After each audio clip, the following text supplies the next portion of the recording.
He's got two caps there, the Minister of State for Petroleum and the Group Managing Director of the NNPC, Ibe Kachukwu, speaking on the situation of petroleum scarcity or availability of the product. We're now being joined here on the program by Mrs. Esther Nnamdi Ogbue. She's the Managing Director of Pipelines and Product Marketing Company, PPMC. Good morning and thanks for joining us. Thanks for having me. You've been going around. Perhaps we should start by asking what you've been able to find in your moving around the country. Yes, yesterday we came into Lagos. We went around all our depots where we received products and we saw that loading was going on. We went into our Papa and saw the gridlock. There's a jam there, and so the trucks aren't able to move as freely as they should. Then we made spot checks at the filling stations.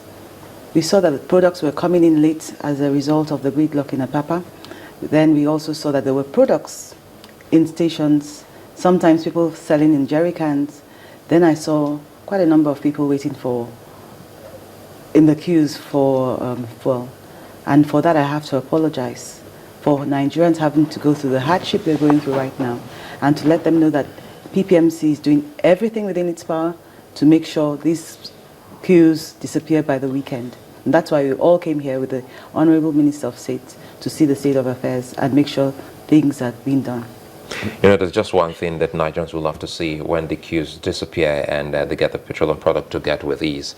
But perhaps if we go back again to the cause of this, what would you be saying to Nigerians? It's multifaceted. We have the pipelines, which is the more efficient way of transporting products, being vandalized. We have our major network, that's the Atlas Cove Mosimi, going off and on because of the vandalism. That makes it a bit less efficient because we have to truck all the products from the coastline all the way around the whole country. Then we have the issue of our major marketers and independents not meeting up to their needs.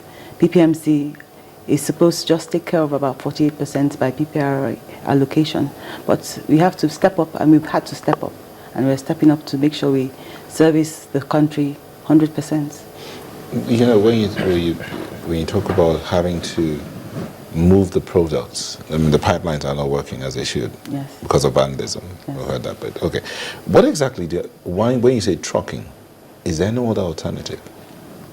Right now, no other alternative, because you have either the pipelines, our rail network hasn't come up, so that's not an option. So the only way you have to distribute fuel nationwide is by trucking. By truck? Yes. What about using some of these barges to move them on the waterways?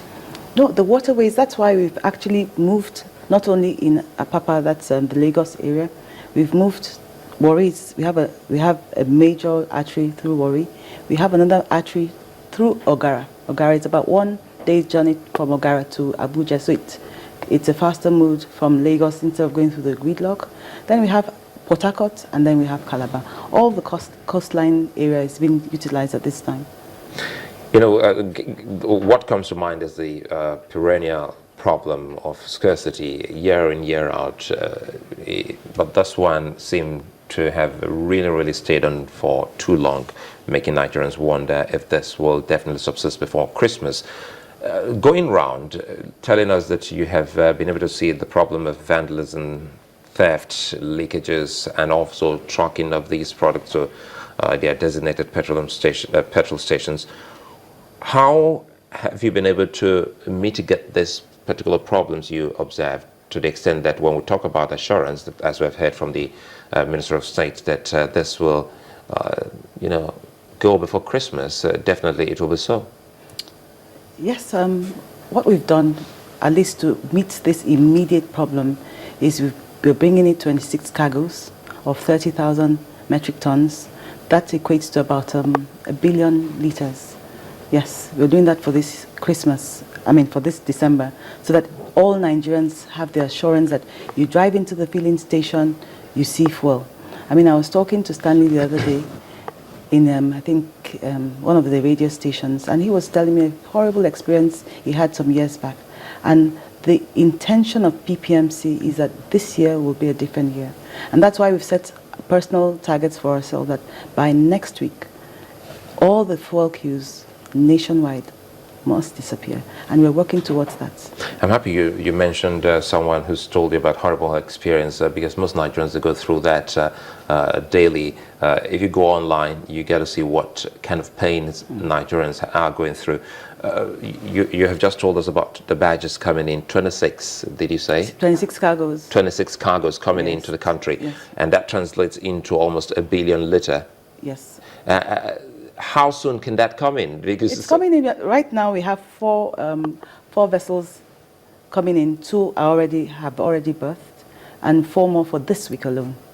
That's to let you know how massively we are importing, just to make sure we not only take care of the PPMC but the whole nation.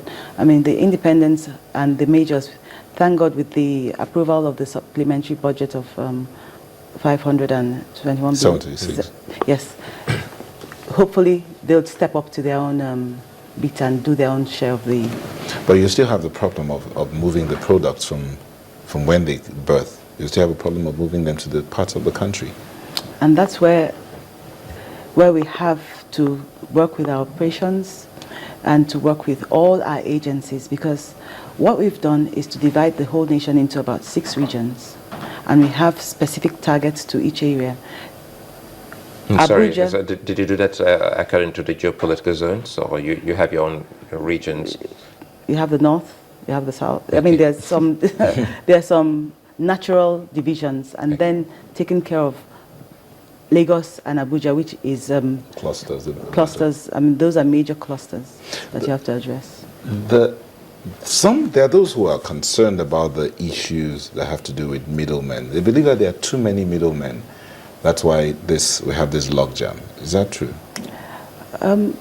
We've heard, we've talked to the marketers, and we hear unofficially that they have to buy products at higher rates than the ex-depot prices. And so that's what we've done. We've gone to the security agents, because if you don't have evidence, you can't build up a case. And they're there working in the depots to see and to gather evidence, so we can prosecute 1 or 2 people, 3 or 4 if there are more, hold them responsible for the economic crime that is being perpetrated right now. Because we have an ex-depot price, 77 naira 66 kobo for PMS. And if you sell above that, that means you're distorting the economy. And that is an economic crime that we will not sit back and continue to sit back and feel that, I mean, we have no laws. We have laws to defend these things, and we'll push through. I'll come back to that, but again, you know, there must be some futuristic plans from the PPMC, so that we just described it as perennial problem. There's hardly any year you don't get to see this problem. We're just talking about the magnitude. That is why this is truly different, because this has been on for quite some time now.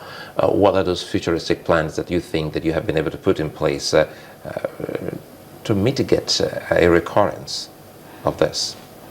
What we've done and what we're doing is to have strategic reserves in country, that's on land.